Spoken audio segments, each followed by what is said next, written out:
Hello everyone. आज के इस वीडियो लेक्चर में हम बात करेंगे एमिनो अम्ल बनाने की विधियाँ। इससे पूर्व के वीडियो लेक्चर में हमने एमिनो अम्ल की इंट्रोडक्शन, उनका क्लासिफिकेशन और उनके भौतिक गुणधर्मों में हमने बात करी थी। ज्विटर आयन, उभयविष्ट आयन के बारे में हमने चर्चा करी थी। आज हम पढ़ेंगे एमिनो अम्ल बनाने की विधियाँ। जैसा कि आप जानते हैं कि एमिनो अम्ल में दो क्रियात्मक समूह उपस्थित होते हैं। एक आपका क्रियात्मक समूह होता है एमीन समूह, NH2 समूह, और दूसरा आपका समूह होता है COOH समूह उपस्थित होता है। अर्थात एमिनो अम्ल क्या होते हैं? एमिनो कार्बोक्सिलिक एसिड, अर्थात अल्फा एमिनो कार्बोक्सिलिक अम्ल को हम एमिनो एसिड कहते हैं। तो उसी की चर्चा करेंगे हम इस वीडियो लेक्चर में। हम विभिन्न प्रकार की एमिनो अम्ल बनाने की विधियों के बारे में अध्ययन करेंगे। तो यहाँ पे सबसे पहले हम अध्ययन करेंगे जो सबसे पहली विधि है आपकी एमिनो अम्ल बनाने की, वो है आपकी स्ट्रैकर विधि। कौन सी विधि है आपकी? स्ट्रैकर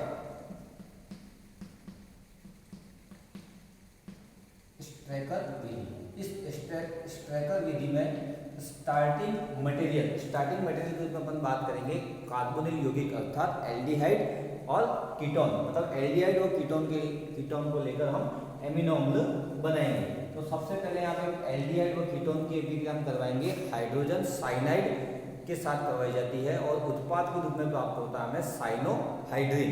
जैसे कि आप देख रहे हैं, this is a aldehyde C++O and H। This compound is known as aldehyde. ये आपका एल्डिहाइड है।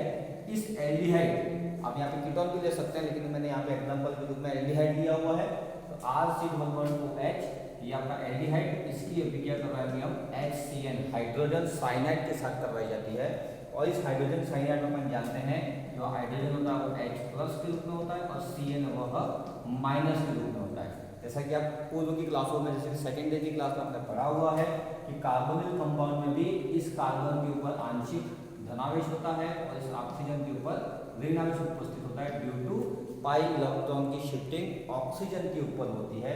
क्योंकि ऑक्सीजन की विद्युत अधिक होने की वजह से इस कार्बोनिल कार्बन पर धनावेश होता है और इस ऑक्सीजन के ऊपर नेगेटिव चार्ज होता है। तो इन दोनों की रिएक्शन से अपन देखें तो Cn- जुड़ेगा आपका इस कार्बन के साथ, नेगेटिव जाएगा पॉजिटिव पर और पॉजिटिव जाएगा नेगेटिव पर। तो इसके हिसाब से देखें तो यहाँ पे हमें जो प्रोडक्ट प्राप्त होगा वो हमें प्राप्त होगा RCHCnOH। This compound is known as cyanohydrin. यह उत्पाद हमें यहाँ पे प्राप्त होता है। तो अब ये जो साइनोहाइड्रिन है, उस साइनोहाइड्रिन की अभिक्रिया हम करवाएंगे इसके साथ अमोनिया के साथ करवाई जाती है। इस साइनोहाइड्रिन की अभिक्रिया हम किससे करवाएंगे? अमोनिया के साथ करवाई जाती है।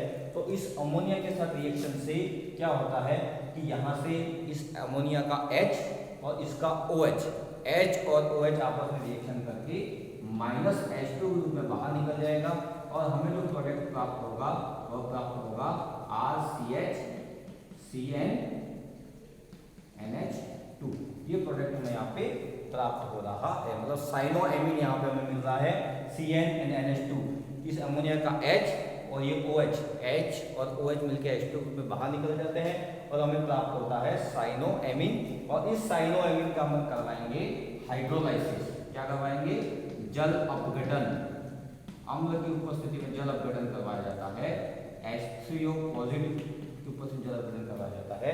और जब Cn ग्रुप का जल अपघटन करवाया जाता है तो उस जल अपघटन की वजह से हमें प्रोडक्ट प्राप्त होता है। Cn ग्रुप कन्वर्ट हो जाता है आपका COOH में, मतलब Cn चेंज हो जाएगा आपका COOH में चेंज हो जाएगा। तो ये प्रोडक्ट आपको मिलेगा इस प्रकार से। Cn चेंज हो गया COOH में और NH2 आपका एज इट इज रह गया। तो इस प्रकार से हमें RCH COOH NH2 एमिनो अम्ल यहाँ पे हमें प्राप्त हो रहा है। तो इस प्रकार से आप एल्डिहाइड या कीटोन की अभिक्रिया पहले HCN से करवाएंगे तो साइनोहाइड्रिन प्राप्त होगा और उस साइनोहाइड्रिन की अभिक्रिया हम करवाएंगे अमोनिया के साथ तो साइनोएमिन, और साइनोएमिन का जल अपघटन करवाएंगे तो Cn group convert into COOH। तो this reaction is known as Strecker method, Strecker synthesis. अब बात करेंगे हम सेकेंड विधि की। सेकेंड विधि है आपकी थैलेमाइड संश्लेषण। नेक्स्ट रिएक्शन का नाम है जो अमीनो अम्ल बनाने की विधि है वो है आपकी थैलीमाइड संश्लेषण, जिसे हम ग्रेब्रिल संश्लेषण भी कहते हैं। थैलीमाइड संश्लेषण, जिसे हम गैब्रिल संश्लेषण भी कहते हैं। ठीक है। अब थैलीमाइड में क्या होता है, इस विधि में क्या होता है कि जो आपका पोटेशियम थैलीमाइड है, थैलीमाइड होता है आपका दिस वन,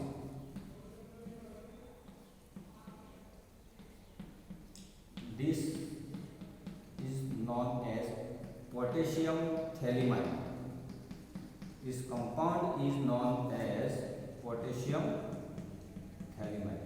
अब इस पोटेशियम थैलीमाइड की विक्रिया हम करवाएंगे क्लोरो इथाइल एसीटेट, इसका करवाएंगे क्लोरो एथिल एसीटेट। ठीक है। तो पोटेशियम थैलीमाइड की अभिक्रिया करवाई जाएगी क्लोरो एथिल एसीटेट के साथ करवाई जाती है, और इस अभिक्रिया में क्या होता है आपका, ये पोटेशियम के और ये Cl बाहर निकल जाता है माइनस KCl की फॉर्म में। ठीक है। और ये KCl की फॉर्म में एक नाइट्रोजन जुड़ जाएगा इस CH2 ग्रुप के साथ, यहाँ पे जुड़ जाएगा। मैं यहाँ पे प्रोडक्ट नीचे लिख रहा हूं,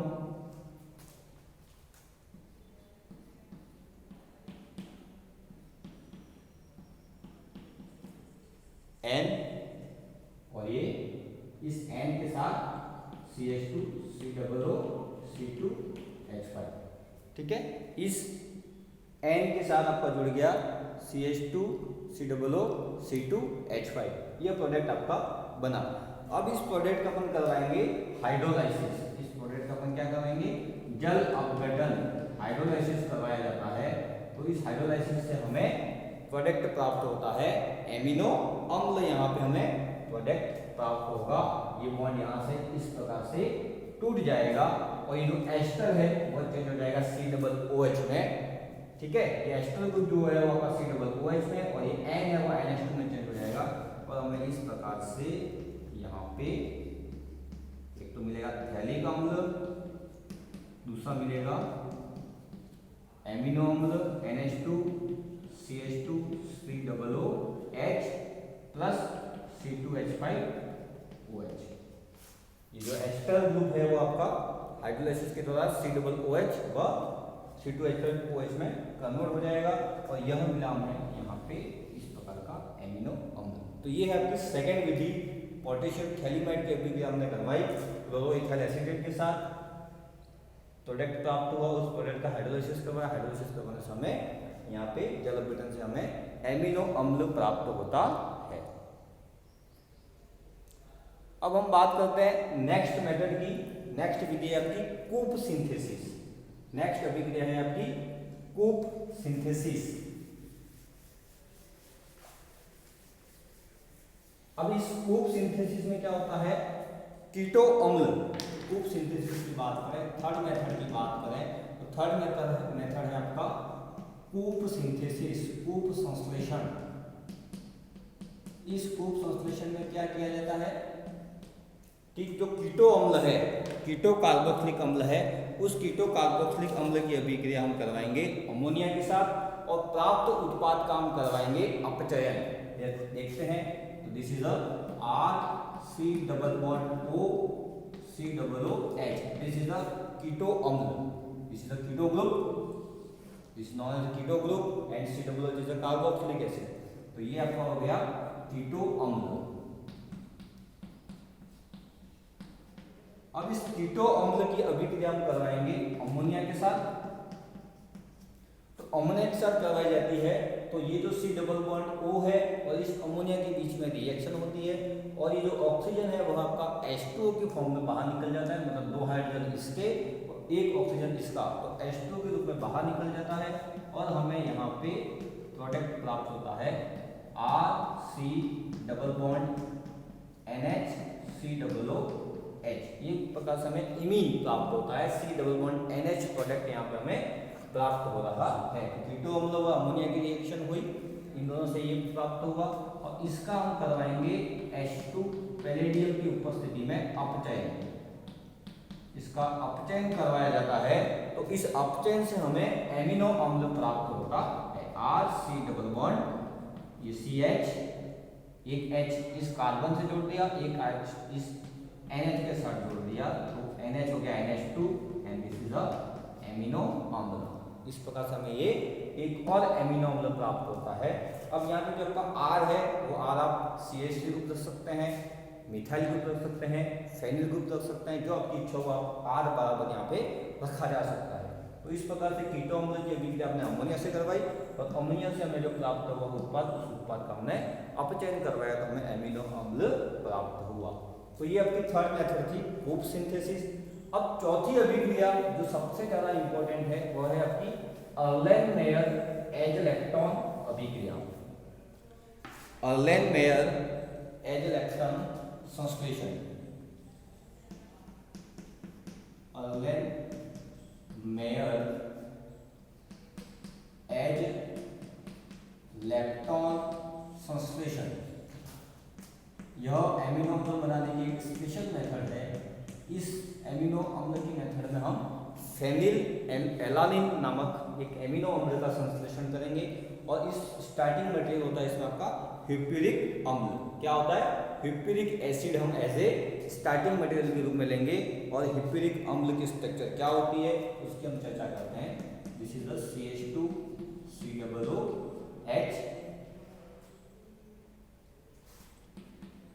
NH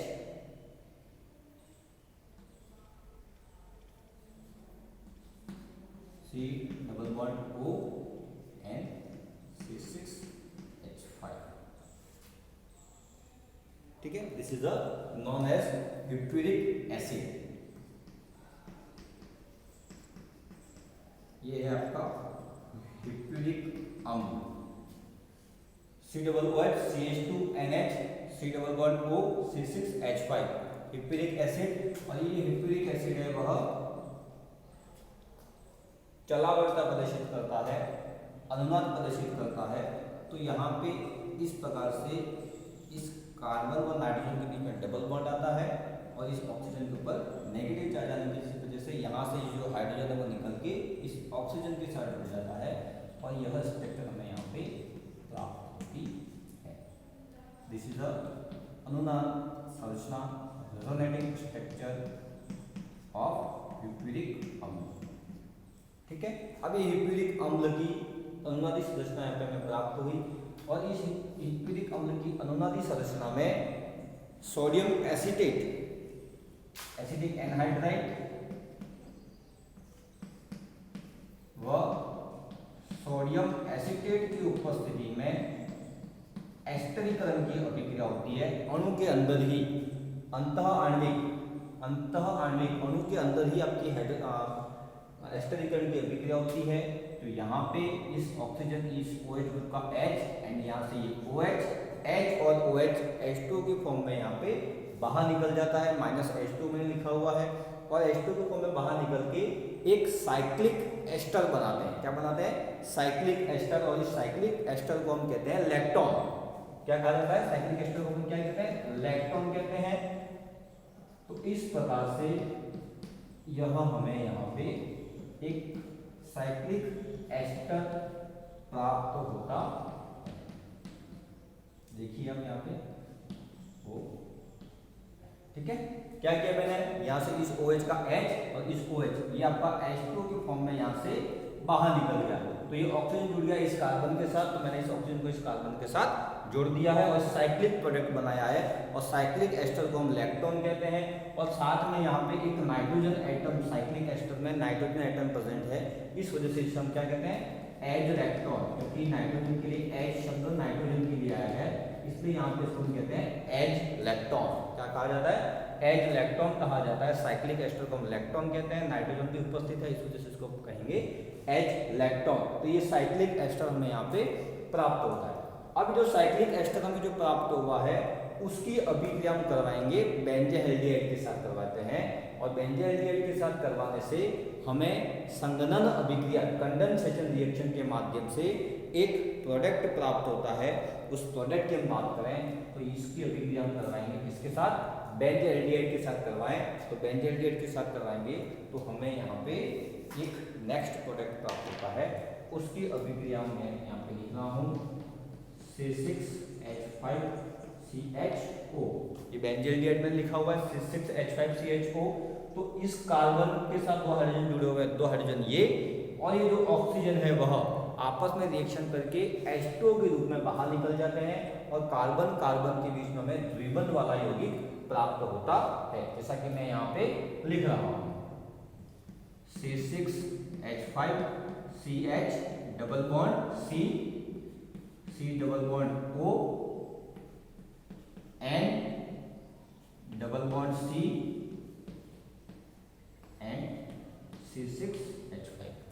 ठीक है, तो यहाँ पे कुछ नहीं किया है मैंने, इस ऑक्सीजन और इस H2 दोनों की रिएक्शन करवा के H2 बाहर निकला और इस प्रकार से यहाँ पे एक कंडेंसेशन रिएक्शन हुई। इसकी एक अलग मेथड है, अलग रिएक्शन मैकेनिज्म है, उस पर अपन नहीं जा रहे हैं, केवल आपको ध्यान रखना है कैसे रिएक्शन हो रही है। तो ये आपने लिया हिप्पिरिक एसिड की जो अनुनादी संरचना है उसमें एस्टरीकरण हुआ, अंतःअणु एस्टरीकरण, इलेक्ट्रॉन प्राप्त हुआ जिसे हम एजोइलेक्ट्रॉन कहते हैं, और इलेक्ट्रॉन की अभिक्रिया बेंजील्डिहाइड के साथ करवाई, कंडेंसेशन रिएक्शन हुई, ये ऑक्सीजन और दो हाइड्रोजन बाहर निकल के H2 के उसमें बाहर निकल गए और कार्बन कार्बन के बीच में आपका डबल बॉन्ड प्राप्त हुआ। अब इसका हम यहाँ पे करवाएंगे रिडक्शन, NaHG सोडियम अम्लधर्म की उपस्थिति में अपचयन करवाया जाता है। अपचयन का मतलब होता है हाइड्रोजन का जुड़ना। तो ये डबल बॉन्ड है कार्बन और इस कार्बन के बीच में जो डबल बॉन्ड है उसका ही यहाँ पे रिडक्शन होगा और रिडक्शन के माध्यम से हमें प्रोडक्ट प्राप्त होगा।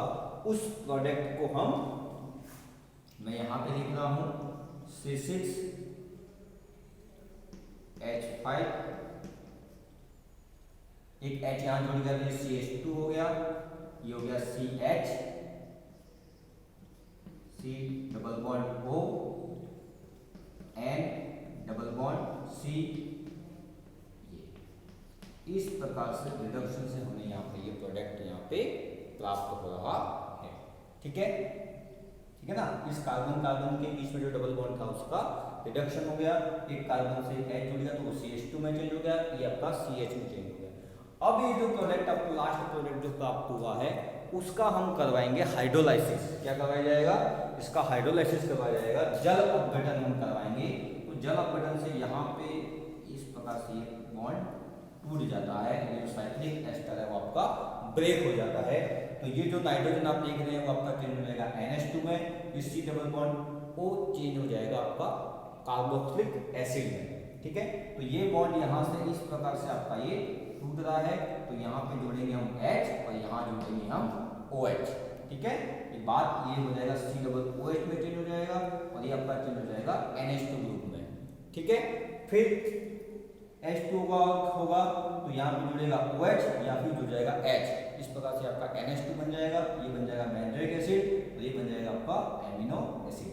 तो आप यहाँ पे देख रहे हैं इस बॉन्ड को तोड़ने के बाद वाली जो स्थिति है और बनने वाले प्रोडक्ट को मैं ऊपर लिख रहा हूँ जगह कम होने की वजह से। तो ये बॉन्ड आप जो साइक्लिक कीटोन आपने जो बनाया, साइक्लिक एस्टर का बॉन्ड क्लीवेज होगा और हमें प्रोडक्ट प्राप्त होगा C6H5CH2CH, ये हो जाएगा NH2 में और C double bond O convert हो जाएगा आपका C डबल OH में। तो मैं यहाँ पे प्रोडक्ट लिख रहा हूँ C6H5CH2CH, ये हो जाएगा NH2 and C double OH। ये अपने जो प्राप्त हो रहा है ये एमिनो एसिड है। इस एमिनो एसिड का नाम क्या है? फेनिलएलानिन।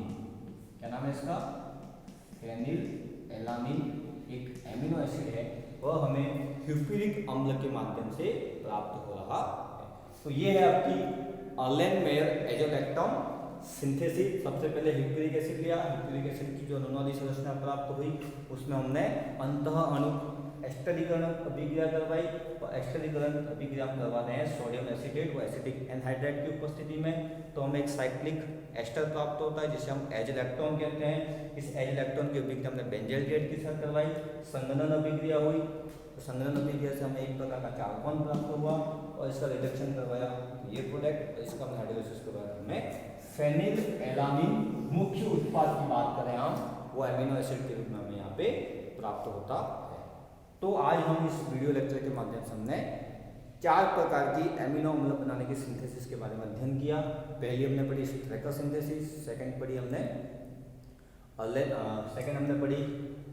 कूप सिंथेसिस, थर्ड हमने पढ़ी अर्लेनमेयर एजोलेक्ट्रॉन सिंथेसिस, है ना, और एक हमने और पढ़ी थैलीमाइड संश्लेषण अभिक्रिया हमने पढ़ी।